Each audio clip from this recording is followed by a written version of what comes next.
Ada orang tanya, Abang Nas, you tak rasa ke yang karakter 7 Cik Syah tu sebenarnya jin? Tak, kalau jin kata baca Quran dia menggelupur lah. Kalau jin kafir lah, jin Islam lain.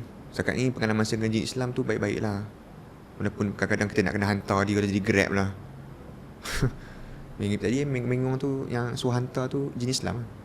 Sebab adalah cerita-cerita yang kita dengar rawatan hantar naik bas apa semua, rupanya benda tu memang real lah. Sebab ni lah pasal saya dengar cerita hantar jin naik kereta. Yang berdepan sebenarnya dengar orang cerita je. Banyak persoalan. Kadang saya nak tanya tu macam mana jin you boleh terbang, macam mana you pergi tempat ke tempat. Oh, nak bertanya jin direct? Dia tak mau tanya lah. Tanya tu macam bersahabat. Cuma wonder lah. Curious tau. Tapi siapa tanya lah.